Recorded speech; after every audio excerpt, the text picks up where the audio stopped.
Okay, I want you to do something for me just for a second. Close your eyes. We're going to do a little visualization exercise. I'm with you. Picture yourself walking into an office. But Ah. it's not just any office. You're walking into the corner office, and you're now sitting down at a desk. But it's not really your desk, is it? Not really. It's massive. It's heavy. It's probably solid mahogany or oak. Oh, I know this desk. You know this desk. Yeah. It was likely purchased sometime during, I don't know, the Clinton administration. Right. It's one of those desks that looks like it was built to survive a nuclear winter. It's not furniture. It's a statement. It's a fortress. And it takes like 4 people and probably a specialized crane just to move it an inch. And the smell. You can almost smell it. Exactly. It smells like, Yeah. well, it smells like 1998. There's this faint scent of old toner, maybe a hint of lemon pledge from years ago. And maybe, just maybe, 20 years of cigar smoke that's just trapped deep down in the wood fibers. Yes. No, look over the corner. There's a filing cabinet. Oh, no. Not the filing cabinet. The filing cabinet. Yeah. It's beige. It's metal. It has a dent on the side. It looks like it weighs more than a Honda Civic. And you just know the bottom drawer doesn't open all the way. It never does. Yeah. And if you actually got the courage to open it, which you're terrified to do, Yeah. you'd find these old hanging folders with plastic tabs that have gone yellow. And they haven't been fully reorganized since, what, before the iPhone even existed? Pre-iPhone. Yeah. Easy. Now look out the window into the parking lot. There's the company truck. Okay. It's reliable. It runs great. The engine is solid. But if you look really closely at the decal on the door, Let me guess. right underneath the faded phone number, there is an AOL email address painted on the side. Ouch. An AOL address. That is a very specific and, for a lot of people listening, a very painful detail. Or maybe Hotmail if they were feeling, really cutting edge at the time. It's like a time capsule that's still somehow trying to make deliveries. It's incredible. But it's real. And here's the kicker. You're sitting in that chair behind that mahogany fortress, but it doesn't quite feel like you belong there yet, does it? No, you feel like an imposter. You're surrounded by certificates on the wall with someone else's name on them. You're surrounded by, I don't know, thousands of decisions that were made 25 years ago. Right. It's not just a workspace. No, it's a museum. That is the perfect word for it. It is a museum of decisions. And usually the curator of that museum is your father or your mother. Or your grandfather who started it all from nothing. Yeah, and you're just the new security guard who's trying not to break anything. Exactly. And today, on this deep dive, we're talking about what happens when you inherit the museum. Because on the surface, keeping that desk and that filing cabinet and that AOL address, it feels like respect. It does. It feels like nostalgia. You think you're honoring the legacy. You think, who am I to change this? This is the desk that paid for my college education. Right. This is how Dad did it, and it worked for him. Yeah. But we're going to dive into a really fascinating analysis today that argues the exact opposite. Okay. That desk, that filing cabinet, that old email address, they aren't just old school quirks. They're not charming, vintage, aesthetic choices. So what are they? They are active threats to the business's survival. Wow. Okay, so we're going to argue that what looks like respecting tradition is often from a purely business strategy perspective. What? It's a profit crisis wearing a family photo frame. A profit crisis wearing a family photo frame. That's a haunting line. But it sets the stage perfectly for what we need to unpack today, doesn't it? It really does. Today, we are unpacking the world of second-generation family business ownership. We're looking at all that invisible friction that happens when the torch gets passed, but the systems, the processes, they don't get updated. Right. And we're basing this deep dive on some incredibly sharp insights and a lot of data from Ryan Herrst over at Media Ace Advisors. He specializes in exactly this. He lives in this world, helping the heir actually become the owner. Right. And what's so interesting about his work and why I'm so excited to get into this is that he identifies this core conflict. It's not just about money or software. It's psychological. It's deeply psychological. It's this tension that almost every second-generation owner feels, but they rarely, if ever, talk about it out loud. And what's that tension? It's the tension between honoring the past and actually surviving the future. Let's put a name on that right out of the gate because it's so important.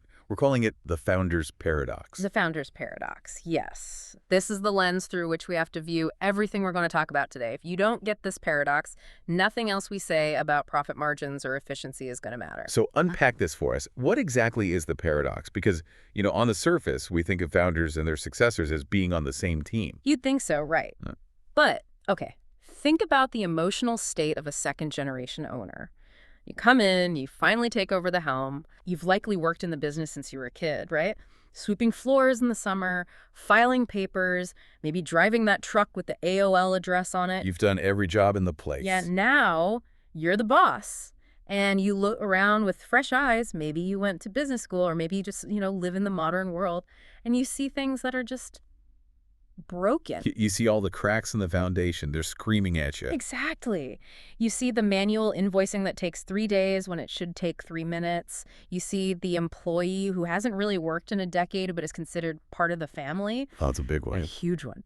Or you see the pricing that's just way too low for 2024 because nobody wanted to have that awkward conversation with the customers who've been around forever. You see all these problems so clearly. You see them, but you freeze. Why? Why do you freeze? Because changing those things, it feels like a betrayal. It feels like a critique. Like you're walking up to your parents and saying, hey, Dad, you did it wrong. Or, Mom, your whole system here is garbage. Precisely. That's the emotional trap. If I change the filing system, I'm somehow erasing Dad's fingerprints. If I fire the unproductive employee, I'm being heartless, whereas Mom always led with her heart. So you end up confusing the method with the memory. You got it. You think the way they did things is the legacy rather than the results they achieved with those things. Okay, so the paradox is what then? The paradox is this completely counterintuitive truth that Ryan Herrst brings to the table, and it is this. Modernizing the business is actually the highest form of honor you can possibly give the founder. Wait, say that again. Modernizing the business is the honor. Keeping it exactly the same. That is the betrayal. Hold on, that flips the entire script. Yeah. You're saying that by keeping things pure and untouched, you're actually disrespecting the legacy. I am. That feels so backwards to how we're wired emotionally. It does. It feels completely backwards. But think about it logically for a second. Think about why the founder built the business in the first place. Did they build it so they could have a shrine to a specific way of filing paper in 1995? Did they build it so they could preserve a specific model of fax machine like it's some kind of holy relic? No, of Yeah. course not. They built it to make money, to support the family, to put food on the table. They built it to create freedom. They built it to thrive. They built it so their kids you wouldn't have to struggle the way that they did. They were entrepreneurs. They were innovators in their time. Right. They were the ones taking the risks. Of course. And if you keep the business frozen in their time, it eventually starts to die. It's inevitable. Efficiencies drop, margins shrink, your stress goes through the roof. And if the business becomes a cage for you, The cage. if it traps you in stress and low profits and 80-hour work weeks, you are actively fulfilling the founder's single worst fear. You're creating a cage for yourself instead of the vehicle for freedom they intended. Exactly. And no parent wants to leave their child a cage. So fixing the business is honoring the parent. You are honoring their intent, not their tools. That's a really powerful reframe. It completely shifts the conversation from, am I erasing history, to, am I protecting the future? And it needs protecting. It really does. Yeah. The stakes here are incredibly high. I was looking at some of the data from the Conway Center for Family Business, and frankly, it is startling. It's not just a little worrying, it's terrifying. Yeah, the hard stats tell a brutal story. When you see the numbers, you realize this isn't just about feelings and mahogany desks. It's about pure survival. Okay, so get this. About 90% of all U.S. businesses are family-owned or controlled. Which is massive. They're the absolute backbone of the economy. Backbone. But then you look at the survival rates. Only 30% survive to the second generation. That's a 70% drop-off in one generation. That is a massacre. Imagine if 70% of all ships sank before they reached their first port. You'd say the system is broken? It gets worse. Only 12% make it to the third generation. Wow. And by the fourth generation, Yeah. we are down to 3%. 3%. So you're saying that 97% of family legacies eventually just disintegrate? They just dissolve into the ether? And why? I think when people hear family business failure, they imagine something really dramatic. Right. You think of high drama, like lawsuits or tax evasion or these big family feuds like on that TV show Succession. Exactly. People throwing wine in each other's faces in a boardroom. Screaming matches and private jets. And look, sure, that happens in the 0.1% of companies, but for the normal businesses, the plumber, the HVAC company, the local marketing agency, the death of a family business is much quieter than that. Oh, so It's not an explosion. It's a slow leak. slowly. It's not a dramatic coup d'etat. It's inherited systems that slowly bleed profit year after year until there's just nothing left to pass on. So it's the refusal to modernize the boring stuff because of that emotional baggage we just talked about. Yes, the business just slowly suffocates because it can't keep up with the market, but nobody realizes it until the bank calls and says the line of credit is maxed out. It's death by 1,000 paper cuts. Or, I guess, death by 1,000 paper invoices in this case. Right, and to really understand the silent killer dynamic, we have to look at the unique perspective Ryan Herrst brings to this. He's a business strategist now, helping these companies find profit, but his background, it's originally in nursing. Which I found so interesting when I first heard that. You don't often see former nurse and profit advisor on the same resume. It feels like a total disconnect. You'd think so, but it makes perfect sense when you hear his methodology. Yeah. In healthcare, there is a specific diagnosis called failure to thrive. I've heard of that. It's usually with infants or maybe elderly patients, right? Exactly. The patient, they look okay on the outside. Maybe their color is decent, they're breathing on their own, the surface vitals seem stable, Okay. but internally the systems are shutting down. They aren't absorbing nutrients properly, they aren't growing. And the real danger is that because they look fine, nobody intervenes until it's way too late. And he's applying this to companies. A business can have failure to thrive. The revenue is coming in, that's the blood pressure, let's say. The doors are open, the customers are still calling, it looks alive. But underneath. But the underlying systems, the metabolism of the company, are clogged. The nutrients, which in this case is profit, aren't being absorbed. And that damage compounds for years before you ever see red ink on the P&L statement. So our mission for this deep dive is basically a medical checkup for a family business. Exactly. We're doing a diagnostic. We're going to look for the legacy baggage Yeah. that is clogging the arteries of the business. And we're going to do it through this lens of how do we cure the patient without killing the spirit of the family? Or let's put on our scrubs then and get into the operating room. We need to talk about the first major trap. And this is something almost every new owner hears from well-meaning people. Oh, yeah. You take over the business, you're young, you're hungry, you want to prove yourself, and everyone, your friends, your mentors, maybe even the retired founder, tells you the exact same thing. Just grow it. Just grow the business. Yeah. Sales cures all, right? That's the old adage. Just get more customers.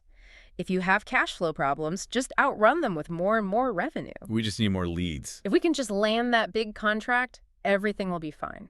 So why is that the wrong prescription here? Why shouldn't I just go out and buy a bunch of Google ads and fill the calendar up? Because you cannot outgrow inherited inefficiency. In fact, if you try to scale a broken system, you usually just break it faster and harder. I like the analogy of the leaky bucket here. It's a classic for a reason, but let's really break it down in this specific context. It's the perfect visualization for this. Imagine your business is a bucket. The water you pour in is your revenue. All the leads, the sales, the signed contracts, Okay, all the good stuff. all the good stuff. The bucket itself, that's your systems. Okay. Your invoicing process, your employee productivity, your scheduling software, your fulfillment, your customer service. It's the actual structure that's supposed to hold the water. Okay, I'm with you. Now, if you have massive holes in that bucket because of all this legacy baggage, Yeah.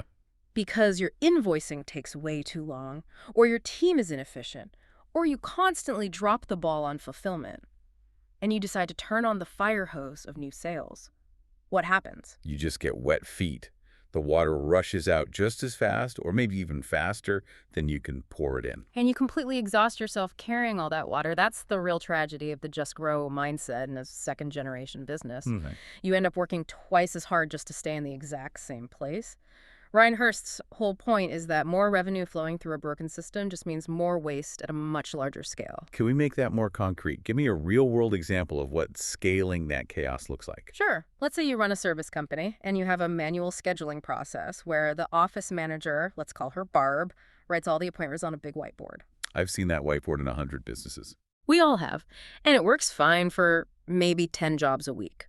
But you want to grow, so you pump a bunch of money into ads. Suddenly you have 50 jobs a week coming in. Okay. The whiteboard is full, Barb's handwriting gets messy, someone accidentally erases a job with their sleeves. Now, two of your crews show up to the same house at the same time.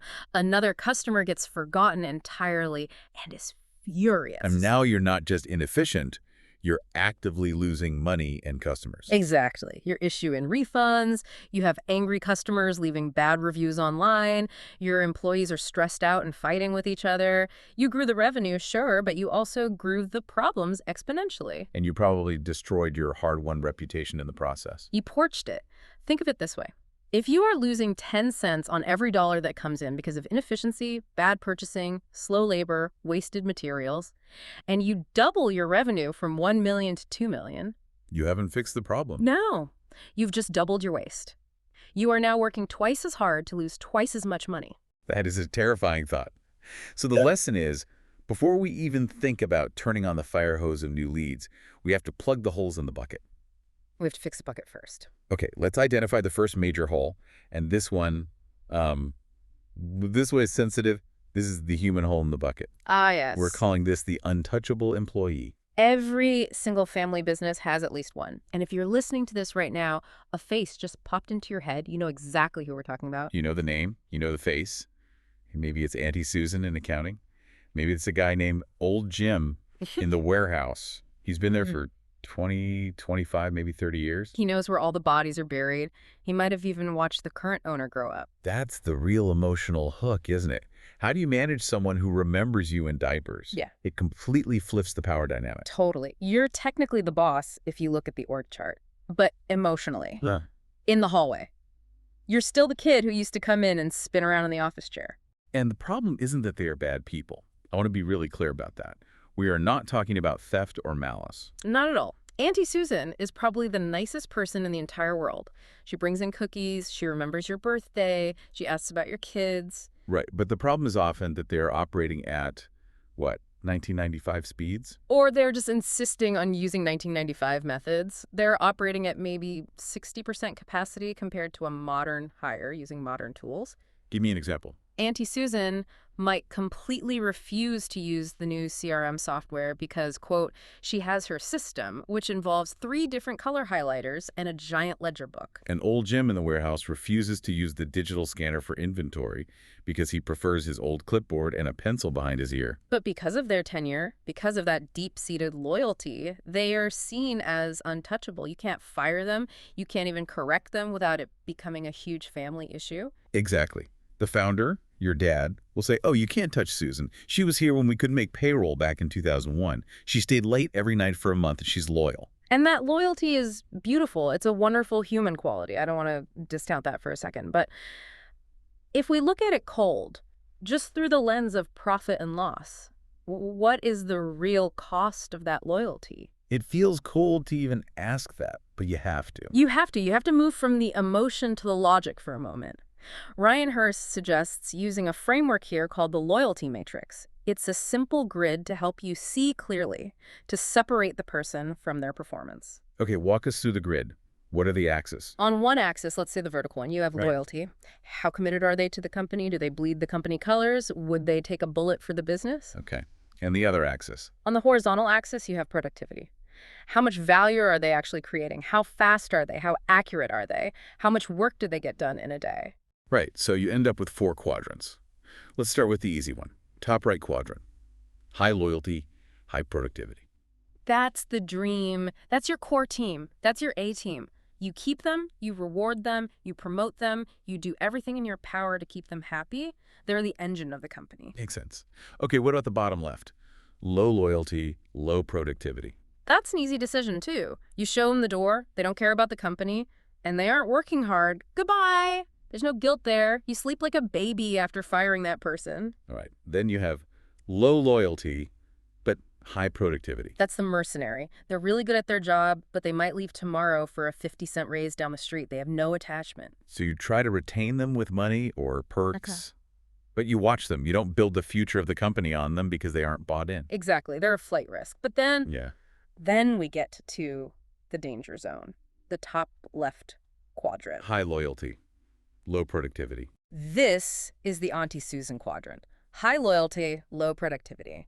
This is where family businesses bleed profit Yeah. because the loyalty acts as a smokescreen for the lack of productivity. You see the loyalty and you think asset. You think she's been here forever. She's an institutional asset. Yeah. The P&L statement sees the low productivity and it just screams liability. Yes. And we need to talk about the cost of inaction here because the common defense from the second-gen owner is, oh, well, we can afford to carry her. We're doing okay. It's not that big a deal. Is it not a big deal? Let's do the math. Let's say you have a salaried employee making $55,000 a year. Not a huge executive salary, just a standard administrative role. Yep. If there is a 40% productivity gap, meaning a modern hire using modern software could do 40% more work or do the same work 40% faster, that is a mathematical leak in the bucket. So 40% of $55,000 is, what, $22,000? It's $22,000 in annual waste for just one person. That's 22 grand you are effectively setting on fire every single year out of a sense of obligation. And most of these businesses don't just have one. Never. Multiply that by 2 or 3 untouchable positions, which is very common in older companies. Maybe one in the office, one in the field who's coasting, one in sales who just manages old accounts and doesn't prospect. Suddenly you're looking at $60,000, maybe $70,000 a year in pure overhead waste. That's not a rounding error anymore. That's the salary for a new, highly productive person who could change the game for you. Or a down payment on new, more efficient equipment. Yeah. Or your entire marketing budget for a year. And there's a hidden cost, too, isn't there? It's not just the money. No, the hidden cost is morale. How so? It absolutely demoralizes your high performers. If you have a young, hungry employee who is busting their hump every day, coming in early, staying late, and they look over and see Auntie Susan getting paid the same or maybe even more to do half the work just because she's untouchable. That high performer is going to leave. Of course they are. Why would they stay? So Yeah. you end up losing your best people to protect your worst performing people. It's the ultimate business tragedy. Okay. But again, we go back to the founder's paradox.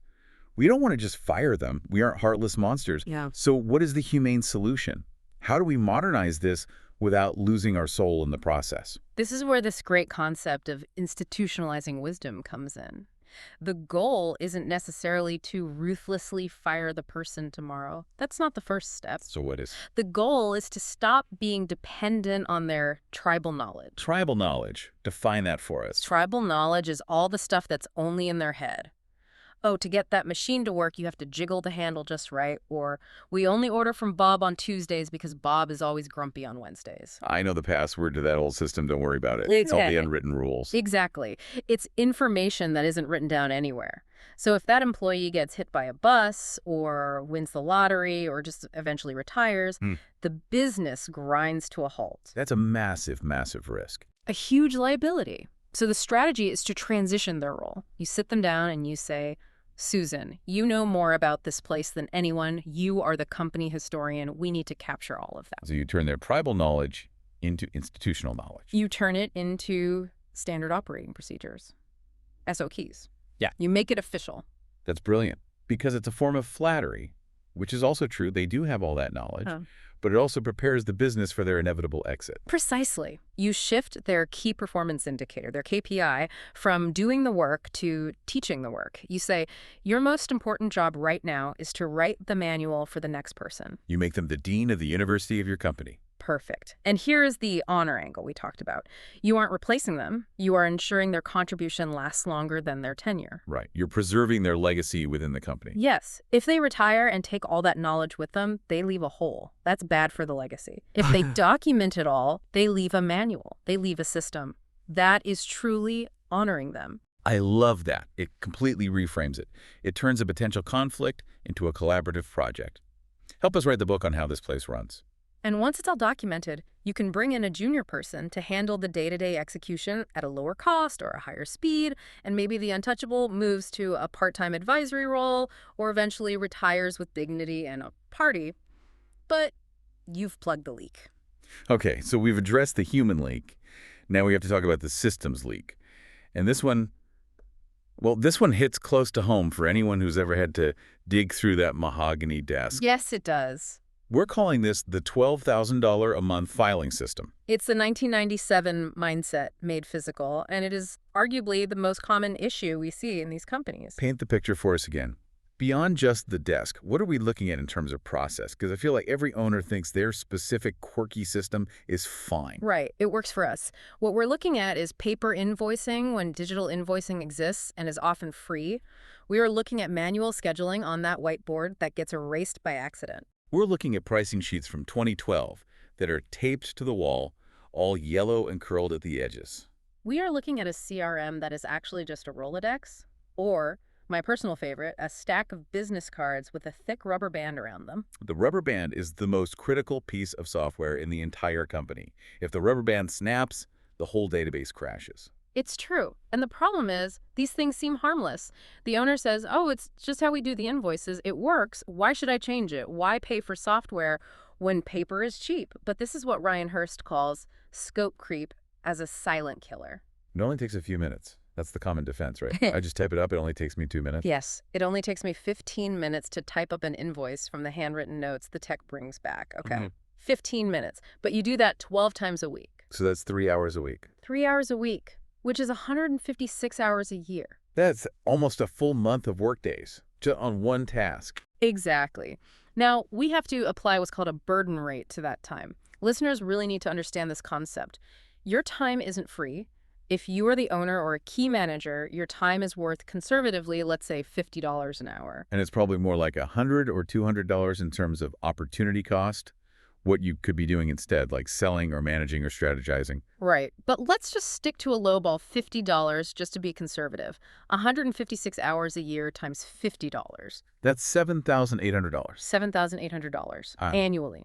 For one single task invoicing, that modern software could do automatically in a matter of seconds.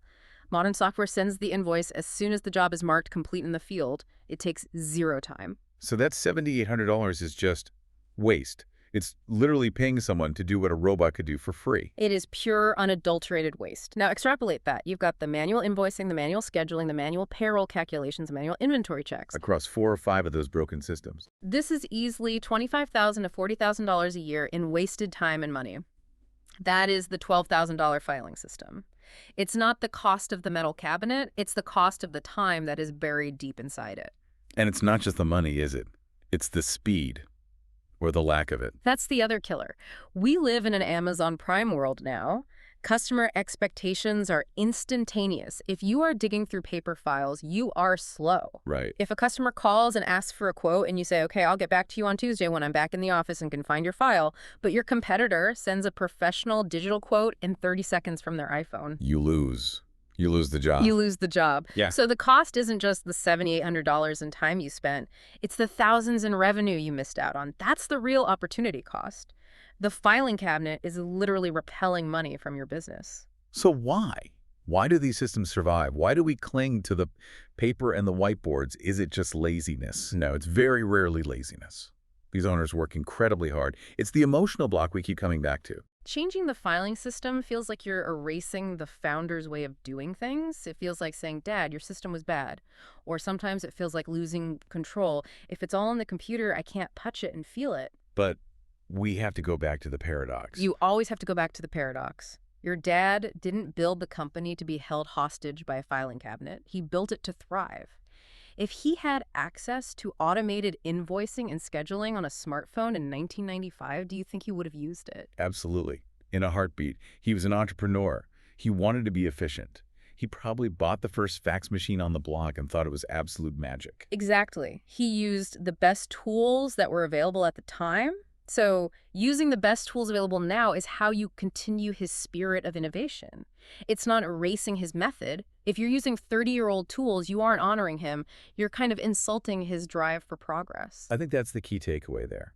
You honor the spirit of innovation, not the artifact of the old process. Well put. Very well put. Okay, we've plugged the personnel leak. We've plugged the systems leak. Now we have to talk about the big one. The direct money leak. This is segment 4. The pricing guilt trip. Ooh. This is often the most painful one because it is pure profit being lit on fire, and it's entirely self-inflicted. And it comes from a very specific, very emotional place. It's that feeling of, I can't raise my prices because Dad always charged this. The community expects us to be the affordable option. I don't want to be greedy. It's the good guy syndrome. You want to be the good guy who doesn't gouge the neighbors. You live in this town, you see these people at the grocery store, at church. But we need a harsh reality check here. And the reality check is simple.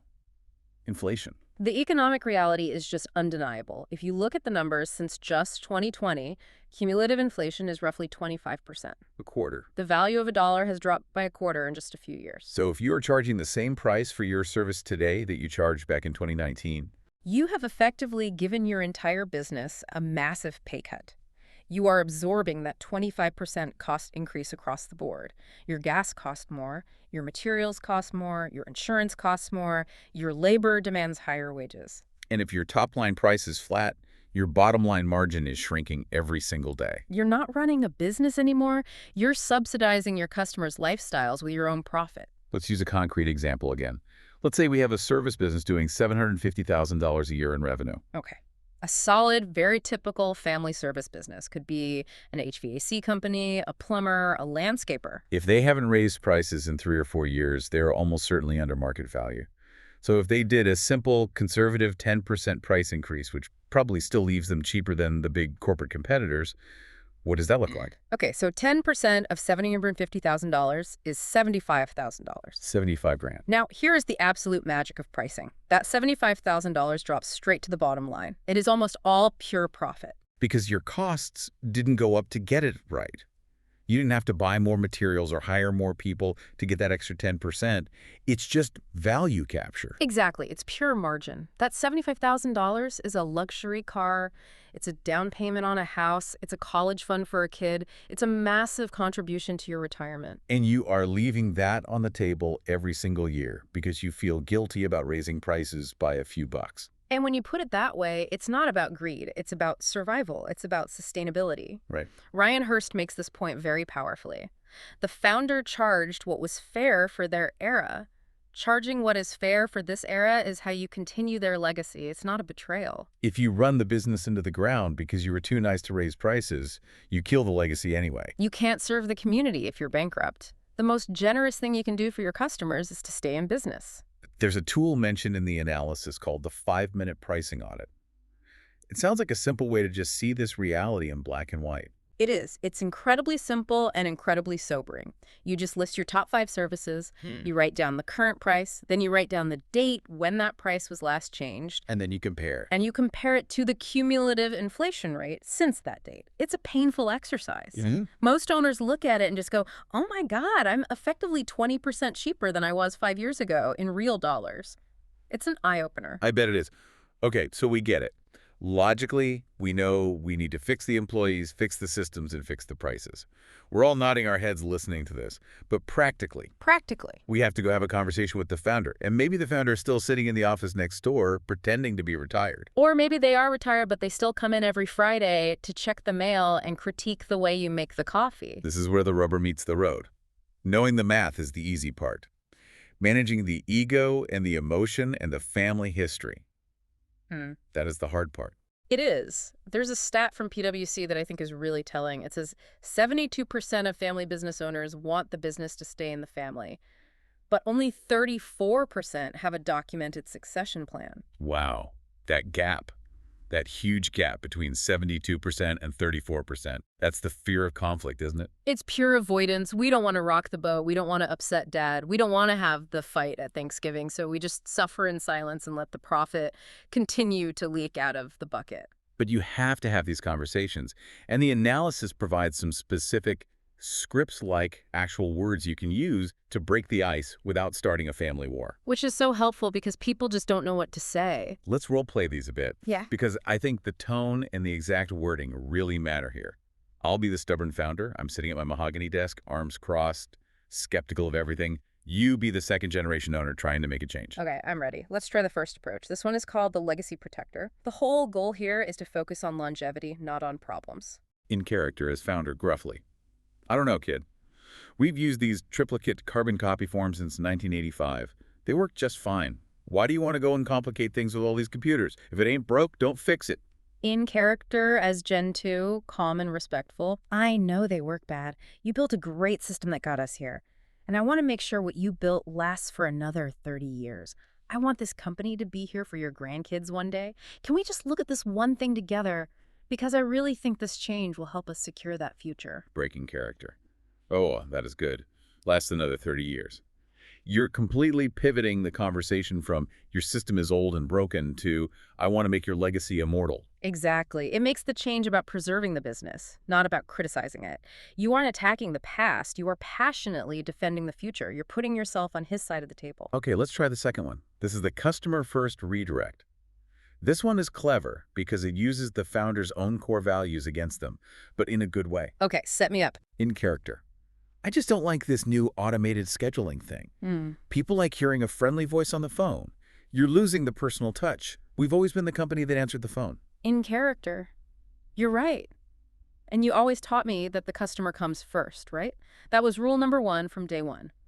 Well, right now, our customers are telling us that this old process is actually slowing them down for them. They want to be able to book online at 10 p.m. after the kids are in bed. I just want to serve them the way you always taught me to, by giving them what they need. Can I show you how this actually helps them more? Breaking character. That is some specialized conversational judo right there. You're using his own momentum, his own values, to justify the change. You taught me this. It's very, very hard for a founder to argue with their own core values. If they've been preaching customer first for 40 years and you can show them that the customer actually wants the change, you win. You align the modernization with their original mission. And the third one, the honor frame. This is usually for the really tough money conversations. This is for when you need to raise prices or cut a legacy cost. In character, raising prices. Are you kidding me? We've never been the expensive guys in town. I don't want to rip people off. That's just not who we are. In character, I know. And I'm not trying to erase who we are. I'm trying to protect what you built. This price change saves us $75,000 a year, and that means the business is stronger for it. It means we can afford to hire better people and do even better work for the community. I just want to make sure we have the resources to keep doing good work for the next 20 years, just like you always did. What's the common thread in all of those? Yeah. Did you notice? No. You use the word we a lot and us. And you never once said the words, I think you're wrong. That is absolutely critical. It's not a coup, it's a partnership. Can we look at this together? This change saves us money. You have to invite them into the solution, even if you are the one driving it. You have to make them feel like a co-architect of the modernization. It de-escalates the potential for conflict immediately. It frames it as us against the problem, not me against you. So, okay, let's say we've navigated these difficult conversations. We've started to modernize. We've fixed the files. We've addressed the people. We've updated the prices. What is the real end game here? We've talked about the standard 7 profit levers of business leads, conversions, margins, etc., which is all standard business school stuff. But Ryan Herrst talks about an invisible 8th lever that is specific to family businesses. Yes. The 8th lever is owner freedom. Owner freedom. That sounds nice, but define it for me. Is it just about taking a longer vacation? It's more than that. It's the ultimate litmus test of whether you've built a real business or just a job. The test is this. Can you take 2 weeks off, fully off, phone off, no checking email, without the business stalling or catching on fire? And for most family business owners, the answer to that is a hard, resounding no. Not a chance. They are checking email at the beach while their kids build sandcastles. They are taking calls during Thanksgiving dinner. They are stepping out of their kids' school recital to handle a customer crisis. So in that case, you don't own an asset. No. You have inherited a high-stress job. A job with your name on the building, but a job nonetheless. And probably a job you can never quit. The stats from Cornell on this are pretty depressing. Nearly a third of all family owners have no plans to retire ever. Why? Because they can't. The business relies on them personally to turn the key every single morning. The average lifespan of a family business is just 24 years. That's a countdown. That's not a legacy. It is a countdown. And this brings us all the way back full circle to the founder's paradox. Why did the parents build this thing in the first place? They worked those brutal 80-hour weeks so that eventually the family could have choices. They wanted freedom. Right. If the current owner is trapped in that exact same grind 30 years later, the legacy has failed. The whole point was missed. So every system you fix, every digital invoice you implement, every SOP you write for an employee, every price adjustment you make is a deliberate step toward that 8th lever. It's a step toward freedom. Like a step toward actually owning the business instead of it owning you. Yes. You are building a machine that runs on its own, rather than being the engine that has to run all day, every day. That is the goal. That is the only way to break the curse of the third generation and actually build something that lasts. This has been such a clarifying conversation. We started with the emotional weight of that dusty old desk, the guilt of the untouchable employee, and the deep-seated fear of changing the pricing. But when you unpack it all logically, the path is actually very clear. It is. It's about realizing that good enough is the enemy of survival. And that true respect for the founder means ensuring the business is robust enough to survive without them and without you. But it's so difficult to do this alone, though. We've talked about the need for an objective, outsider perspective. Hmm. Sometimes you need someone who isn't sitting at your Thanksgiving dinner to tell you the hard truth about your profit margins. Absolutely. It is almost impossible to read the label when you're inside the bottle. You're just too close to it. Auntie Susan isn't just an employee, she's your aunt.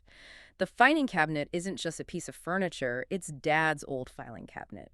Having an objective set of eyes, someone who can just look at the data without all the emotion, is often the catalyst you need to finally make a change. And if you are nodding along to this, if you're listening and thinking, oh my God, he's talking about my filing cabinet, or he knows about Auntie Susan, you might need that objective set of eyes. And we mentioned Ryan Herrst throughout this deep dive. He is currently working on the second edition of his book, which is called Profit Foundation. And as part of that process, he is doing research interviews with service business owners. This is a really cool opportunity, actually. It's what he calls a research interview. It's a 45-minute diagnostic conversation. It is not a sales pitch. He is genuinely gathering data for the book. And in exchange for your time, he walks you through those 7 profit levers to find the leaks in your business. You basically get the full diagnostic checkup we talked about at the beginning of this deep dive. You'll walk away with 2 or 3 specific, actionable opportunities to find new revenue in your existing systems. Not by spending more on ads, but by fixing the bucket you already have. And starting to build that freedom. If you want to grab one of these research spots, and frankly, if you are a second-generation owner, you absolutely should, you can reach out to him directly. Yeah, you can call him or you can text him. The number is 517-955-2154. I'll repeat that one more time. That's 517-955-2154. Just text him and say you heard about the diagnostic. It's Ryan Herrst with Media Ace Advisors. It's a chance to stop guessing and start knowing exactly where the money is going. As we wrap up, I want to leave all of you with one final thought. We've talked a lot about honor. We've talked a lot about legacy. But I want you to do a mental exercise for me today. What's the thought? If you looked at your business today through the eyes of a buyer, a cold, calculated investor with a clipboard, rather than as a son or a daughter, what is the one old-school system you would throw out immediately? The one thing where you'd say, why on earth do they still do it like that? That's the question. Identify that one thing. And then ask yourself the harder question. Why are you still holding on to it? Because the answer to that is where all the growth is. Thanks for diving in with us. We'll see you next time. Take care.